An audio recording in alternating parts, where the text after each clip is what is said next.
Welcome to basic शाला। ये है शेक्सपियर के one of the most important play as you like it के most important unique new and exam oriented MCQ series का 5th part. इस play का ऐसा कोई भी क्वेश्चन नहीं बचा है जो हमने स्किप किया हो। तो चलिए जल्दी से चेक कर लीजिए कि आपको कितने क्वेश्चंस के आंसर्स पता हैं एंड कितने अभी आपको और याद करने हैं। वीडियो के लास्ट में हमें अपना स्कोर शेयर करना बिल्कुल भी ना भूलिएगा। तो चलिए जल्दी से शुरू करते हैं आज का हमारा वीडियो हमारे पहले क्वेश्चन के साथ। And our question number 92 is I must comfort the weaker vessel as doubtless and hose or to show itself courageous to petticoat. Who is the speaker? ये लाइन किसने कही हैं? एडम, रोनाल्डो, सीलिया या फिर Rosalind? इस question का correct answer है option number D, Rosalind. ये लाइंस कही हैं रोजालिन ने। इस समय मेरा कर्तव्य अपनी साथी सीलिया को सांत्वना प्रदान करने में निहित है, क्योंकि जैकेट और ब्रीचेस पहनने वाले को पेटीकोट पहनने वाले से अधिक साहसी होना चाहिए। अब जैसा कि सभी को पता है कि यहाँ रोज़ा बहुत थक गई है, लेकिन लड़के के वेश में होने के कारण वो लड़कियों वाला यानी कि नाजुकता वाला व्यवहार नहीं कर सकती, नहीं तो उसकी पोल खुल सकती है। शेक्सपियर बताना चाहते हैं कि लड़के लड़कियों से ज़्यादा स्ट्रॉन्ग होते हैं। इसीलिए रोजालिन सोचती है कि मुझे सीलिया से ज़्यादा करेजस होना चाहिए और सीलिया को सांत्वना प्रदान करनी चाहिए, क्योंकि इस समय मैं एक लड़के का रोल निभा रही हूँ और सीलिया एक लड़की है। Question number 93, travellers must be content, who said? ये लाइन किसने कही है? And this is very important line. Adam, Ronaldo, touchstone या फिर रोजालिन? इस क्वेश्चन का करेक्ट आंसर है ऑप्शन नंबर सी, टचस्टोन। ये लाइन कही है टचस्टोन ने। यात्री अधिक अपेक्षाएं नहीं कर सकते and this is the truth, this is universal truth. यात्री अधिक अपेक्षाएं नहीं कर सकते, क्योंकि हमें ट्रैवलिंग करते समय वो सब कुछ नहीं मिल सकता जो हम अपने घर पर यूज़ करते हैं।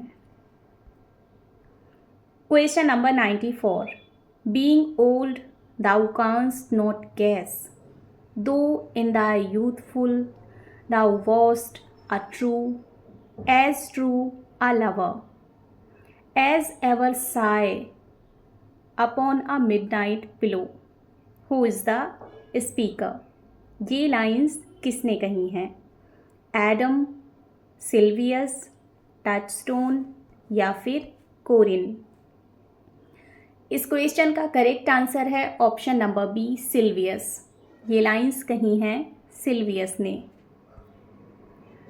वृद्ध होने के कारण तुम मेरे प्रेम की तीव्रता का अनुमान नहीं लगा सकते, चाहे तुम उन सच्चे प्रेमियों में से एक रहे हो जो आधी रात तक अपने बिस्तरों में सिसकियां भरते हैं। ये लाइन सिल्वियस कहता है कोरिन से। Question number 95, O thou didst then never love so heartily, if thou rememberest not the slightest folly, that ever love did make thee run into, thou hast not loved. Who is the speaker? ये line किसने कही है? Adam, Silvius, Touchstone या फिर कोरिन? इस question का correct answer भी हो जाएगा ऑप्शन नंबर बी, सिल्वियस। ये लाइन भी सिल्वियस ने कही है कोरिन से। यदि तुम किसी के प्रति अपने गहरे प्रेम के कारण किया गया मूर्खता का एक भी कार्य याद नहीं रख सकते, तो इसका अर्थ है कि तुमने कभी गहराई से प्रेम नहीं किया।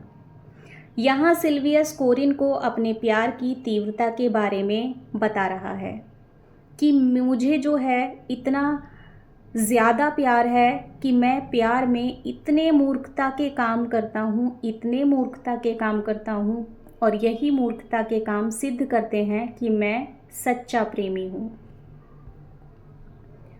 Question number 95, if thou has not said as I do now, wearing thy hearer in thy mistress' praise, thou hast not loved. Who said? Adam, Silvius, Touchstone या फिर कोरिन।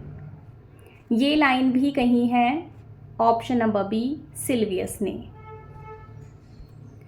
यहाँ सिल्वियस कहता है, यदि तुमने कभी देर तक बैठकर अपनी प्रिया की इतनी प्रशंसा नहीं की कि श्रोता थकान अनुभव करने लगे, जैसे कि मैंने तुम्हारे साथ किया, तो मुझे कहना पड़ेगा कि तुम सच्चे प्रेमी नहीं थे।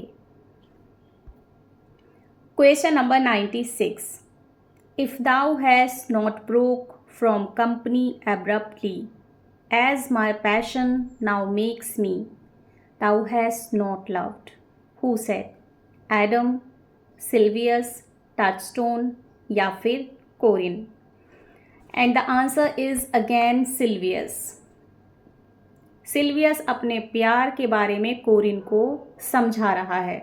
ये सारी ही कोट सिल्वियस के द्वारा कही हुई बहुत इम्पॉर्टेंट हैं। इनमें से कोई सी भी एक कोट एग्जाम में आ सकती है। यदि तुमने कभी अपनी प्रिया के कारण अपने मित्र का अचानक साथ नहीं छोड़ा, जैसा कि मैं इस समय छोड़ रहा हूँ, तो निश्चय ही तुमने सच्चे हृदय से प्रेम नहीं किया। यहाँ वो प्रेम को मित्रता से बड़ा बता रहा है कि मैं अपने प्रेम के लिए अपने मित्र यानी कि तुम्हें छोड़ रहा हूँ। जबकि कई बार हमें मूवीज़ में या फिर नॉवेल्स में ऐसा दिखाया गया है कि लोग अपने दोस्ती के लिए अपने प्रेम को छोड़ देते हैं। अब this is a controversial question that what is bigger, दोस्ती और लव। एनीवेज बढ़ते हैं अपने अगले क्वेश्चन की तरफ। Who was the beloved of Touchstone? Touchstone की बीलव्ड कौन थी? जेन इस्माइल, एड्रियाना, केट या फिर मैरी? इस क्वेश्चन का करेक्ट आंसर है option number A, Jane Smile. Touchstone की प्रेमिका जेन इस्माइल थी। Question number 97, who once broke his sword for his beloved? किसने एक बार अपनी प्रेमिका के लिए अपनी तलवार तोड़ दी थी? एडम, रोनाल्डो, टचस्टोन या फिर Jacques?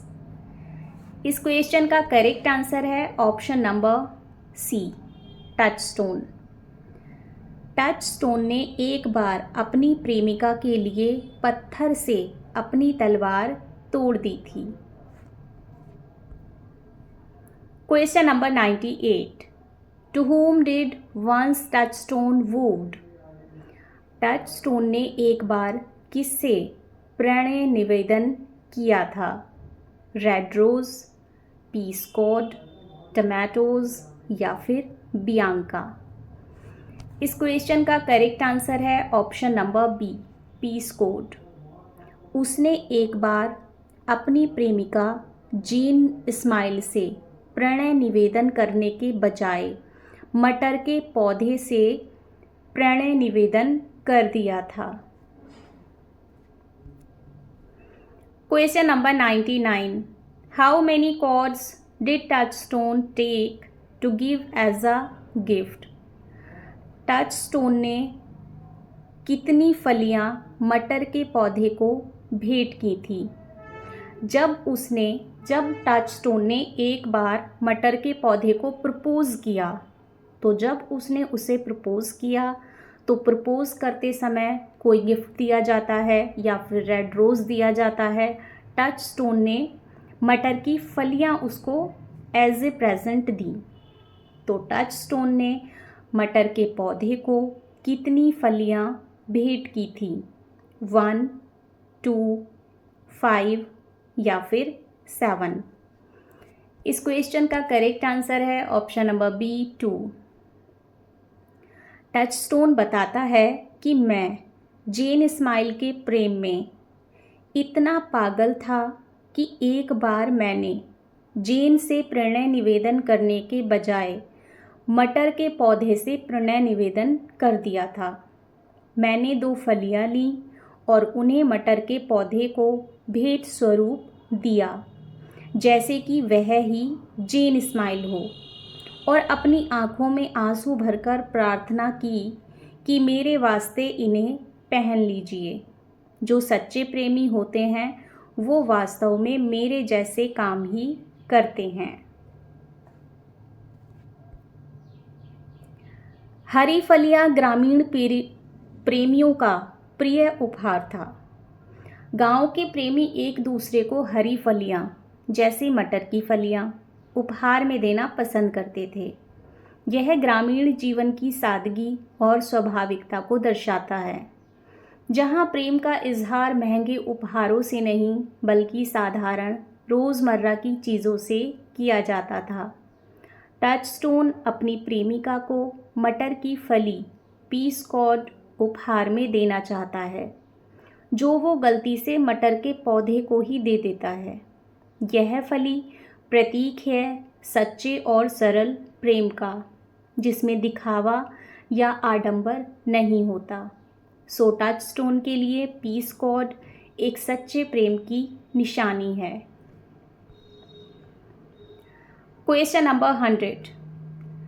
all is mortal in nature, so is all nature in love mortal in folly. Who is the speaker? ये लाइंस किसने कही हैं कि जिस प्रकार सभी प्राणी मरणशील होते हैं, ठीक उसी प्रकार सभी प्रेमीजन अत्यधिक मूर्ख हो जाते हैं। एडम, टच स्टोन, सिल्वियस या फिर कोरिन? इस क्वेश्चन का करेक्ट आंसर है option number B Touchstone. ये लाइंस कही हैं टच स्टोन ने। Question number 101। What does Celia want to give Corin in exchange of some food because she is dying of hunger? सीलिया बहुत थकी हुई है और भूखी है। थके हुए और भूखे होने की वजह से किस चीज़ के बदले वो कोरिन से भोजन लेना चाहती है? मनी, गोल्ड, डायमंड या फिर हर रिंग? इस क्वेश्चन का करेक्ट आंसर है ऑप्शन नंबर बी गोल्ड। वो गोल्ड के बदले में खाना लेना चाहती है। Question number 102। Who sings the song under the greenwood tree? Shakespeare के very famous play as you like It में एक बहुत ही ज़्यादा इम्पॉर्टेंट सॉन्ग है जो है अंडर द ग्रीनवुड ट्री। वो सॉन्ग प्ले में कौन गाता है? जैक्स, एडम, एमियंस या फिर कोरिन? इस क्वेश्चन का करेक्ट आंसर है option number C, Amiens. Under the greenwood tree नाम का जो सॉन्ग है वो गाता है एमियंस। ये है वो पूरा सॉन्ग जो कि एमियंस गाता है। Under the greenwood tree, under the greenwood tree, who loves to lie with me and turn his merry note unto the sweet bird's throat. Come hither, come hither, come hither. Here shall he see no enemy but winter and rough weather. Who doth ambition shun and loves to live I the shun, seeking the food he eats and pleased with what he gets. Come hither, come hither, come hither. Here shall he see no enemy but winter and rough weather. Theme: the song celebrates a simple pastoral life free from the corruption of court politics. Symbolism: winter and rough weather represent the only hardship in a natural life, which are far less threatening than the enemies in court life. हरी भरी पेड़ों की छांव तले, जो व्यक्ति हरे भरे जंगल के इस भाग में मेरे साथ विश्राम करना चाहता है और चिड़ियों के मधुर गीत में अपना स्वर मिलाना चाहता है, वह इधर आए। सर्दी की कटकटाती ऋतु के अतिरिक्त हमारे साथ में शत्रु का कोई भय नहीं है। जो छोड़ दे महत्वाकांक्षा की राह और जीना चाहे धूप की पनाह में, जो खाए वही जो खुद कमाए और जो मिले उसी में मुस्कुराए, तो आओ यहाँ, तो आओ यहाँ, तो आओ यहाँ। यहाँ ना होगा कोई दुश्मन सगा, बस ठंडी हवा और मौसम सख्त होगा। इस गीत में प्राकृतिक जीवन की सरलता और शांति का गुणगान किया गया है। जो व्यक्ति महल और दरबार की छल प्रपंच से दूर जंगल की सादगी में रहना पसंद करता है, उसे बस मौसम की मार ही सहनी पड़ती है, ना कि इंसानों की साजिशें। Question number 103। I can suck melancholy out of a song as vessel sucks egg. Who said? ये लाइन्स किसने कही हैं? जैक्स, एडम, एमिन्स या फिर कोरिन? इस क्वेश्चन का करेक्ट आंसर है ऑप्शन नंबर ए, जैक्स। ये लाइन्स कही हैं जैक्स ने। गीत से विषाद निकाल लेना, दिस इज गीत यानी कि सॉन्ग। गीत से विषाद निकाल लेना मेरे लिए उतना ही स्वाभाविक है जितना नेवले के लिए अंडे चूस लेना। Question number 104। Whose voice is ragged? किसकी आवाज़ कर्कश है? जैक्स, एडम, एमिन्स या फिर कोरिन? इस क्वेश्चन का करेक्ट आंसर है option number C, एमिन्स।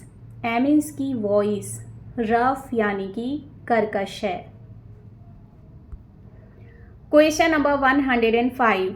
I care not for their names, they owe me nothing. Who said? ये लाइन किसने कही है? And this is very important line. Jaques, Adam, Orlando या फिर सिल्वियस? इस क्वेश्चन का करेक्ट आंसर है ऑप्शन नंबर ए, जैक्स। ये लाइन कही है जैक्स ने। नामों का मेरे लिए अधिक महत्व नहीं है, मुझे उनसे कुछ लेना देना नहीं है। यहाँ शेक्सपियर जैक्स के माध्यम से बताना चाहते हैं कि नाम की इम्पोर्टेंस उनके लिए बहुत कम है। शेक्सपियर का एक और बहुत ही फेमस प्ले है, उसमें भी शेक्सपियर ने नेम की अनइम्पोर्टेंस बताई है। शेक्सपियर ने उस प्ले में कहा है, वॉट इज़ इन नेम? नाम में क्या रखा है? ये शेक्सपियर का one of the most famous quote है। तो आपको उस फेमस प्ले का नेम हमें कमेंट सेक्शन में लिखना है जहां से ये कोट लिया गया है। Question number 106। When a man thanks me heartily, me think I have given him a penny, and he renders me the beggarly thanks. Who is the speaker? ये लाइन्स किसने कही हैं? जैक्स, एडम, ऑरलैंडो या फिर Silvius? इस question का correct answer है option number A, Jaques. ये लाइन्स भी जैक्स ने कही हैं। जब भी कोई व्यक्ति मुझे धन्यवाद देता है तो मुझे ऐसा लगता है जैसे वह कोई भिखारी है जो ली गई भीख का बदला चुका रहा है। ये लाइंस कही हैं जैक्स ने। Question number 107, who is very fond of arguing with Jaques. Jaques के अकॉर्डिंग वाद विवाद करने का शौकीन कौन है? जैक्स, एडम, ड्यूक सीनियर या फिर टचस्टोन। इस क्वेश्चन का करेक्ट आंसर है option number C, Duke Senior. Jaques बताता है कि ड्यूक सीनियर जो हैं वो वाद विवाद करने के बहुत शौकीन हैं। Question number 109, who wrote a poem in As you like It. Shakespeare के play as you like It में एक पोएम कौन लिखता है? जैक्स, एडम, एमिन्स या फिर कोरिन। इस क्वेश्चन का करेक्ट आंसर है option number A, Jaques. Jaques As you like It play में एक पोएम कंपोज करता है। Question number 110, which poem has been written by Jaques in play as you like It. Shakespeare के play as you like It में Jaques ने जो poem लिखी है वो पोएम कौन सी है? If it do come to pass, who doth ambition shun, under the greenwood tree, all the world is a stage.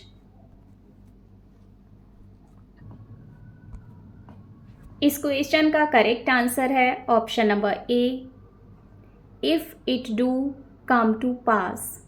ये पोएम जैक्स ने कंपोज की है। यदि कोई ऐसा व्यक्ति हो। जैक्स की जो पोएम है ये सटायरिकल पोएम है और ये एक्ट 2 और सीन 5 में उसने लिखी है। चलिए देखते हैं कि पोएम क्या है। If it do come to pass that any man turn ass, loving his wealth and ease, a stubborn will to please. Duck dame, duck dame, duck dame.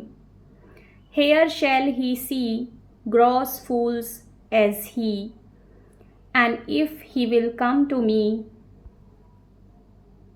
This is the poem.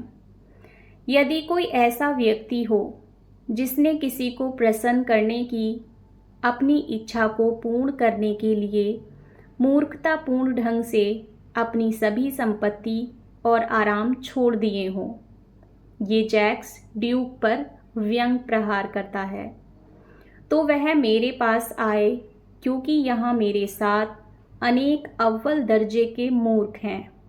स्वयं पर तथा उन दूसरे लोगों पर कटाक्ष जिन्होंने निर्वासित ड्यूक का अनुगमन करने के लिए अपनी धन संपत्ति और पद को छोड़ दिया है। Ducdame, ducdame, duck dam.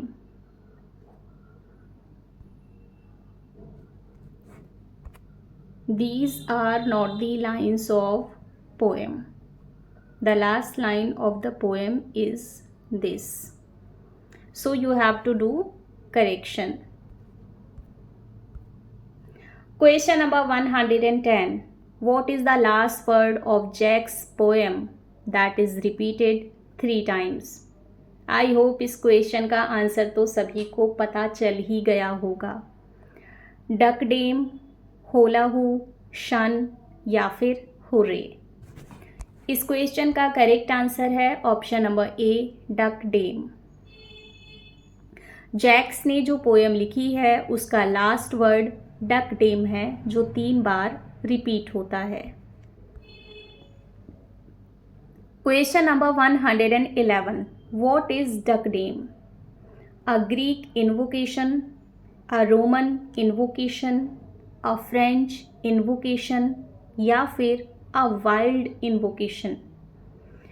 इस क्वेश्चन का करेक्ट आंसर है option number A, a Greek invocation.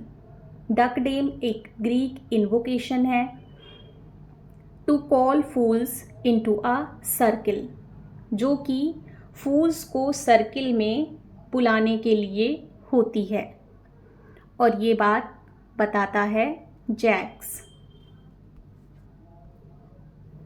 Question number 112, which word is used for dressed in many coloured clothes of a fool?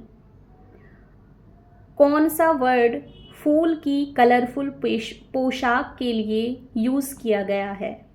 मोटले, Regalia, closet या फिर suit? इस question का correct answer है option number ए, मोटले। मोटले use किया गया है फूल की रंग बिरंगी पोशाक के लिए। Question number 113, What is a rare thing for their sorrowful word according to Jaques? Jaques के अकॉर्डिंग उनके दुखमय संसार में एक दुर्लभ वस्तु क्या है? The clown, the shepherd, the people of city या फिर फूड ऑफ पैलेस? इस क्वेश्चन का करेक्ट आंसर है option number A, the clown. Jaques बताता है कि उनके दुखमय संसार में एक दुर्लभ वस्तु एक क्लाउन है। Question number 114, who railed on Lady Fortune in good terms? कौन भाग्य की देवी को ऊंची आवाज में गालियां दे रहा है? जैक्स, एडम, सिल्वियस या फिर जेस्टर? इस क्वेश्चन का करेक्ट आंसर है option number D, jester. Jester forest of Arden में भाग्य को ऊंची आवाज में गालियां दे रहा है। जैक्स को टचस्टोन का नाम नहीं पता है, इसलिए जैक्स टचस्टोन को जेस्टर, फूल या क्लाउन कहकर एड्रेस करता है। Question number 116, who is having a dial in his pocket?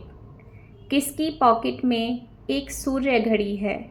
Jacques, Adam, Touchstone या फिर कोरिन? इस क्वेश्चन का करेक्ट आंसर है option number C, Touchstone. Touchstone के पास एक सूर्य घड़ी है।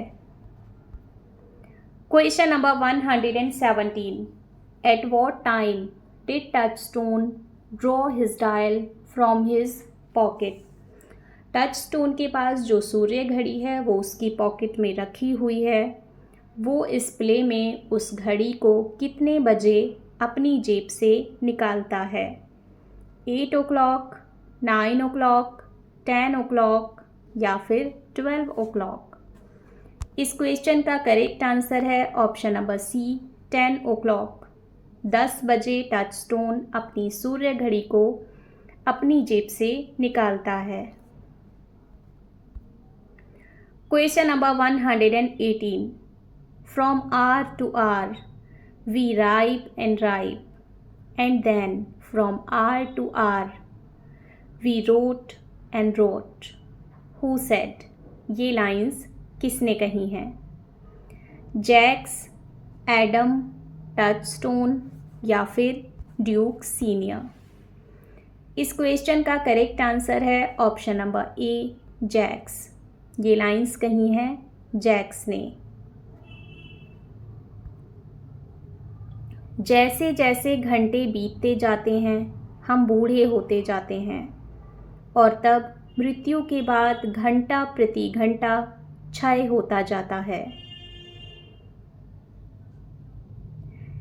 ये लाइंस भी टचस्टोन जैक्स से कहता है, बट प्ले में इसका स्पीकर जैक्स है, क्योंकि टचस्टोन की ये लाइंस वो ड्यूक सीनियर को बता रहा है कि टचस्टोन ऐसा कहता है। Question number 119, according to Touchstone dial, for how many hours Jaques laughed without any break? Touchstone की सूर्य घड़ी के अनुसार जैक्स बिना रुके लगातार कितने घंटों तक हंसता रहा? 15 minutes, half an hour, 1 hour या फिर 2 आवर्स?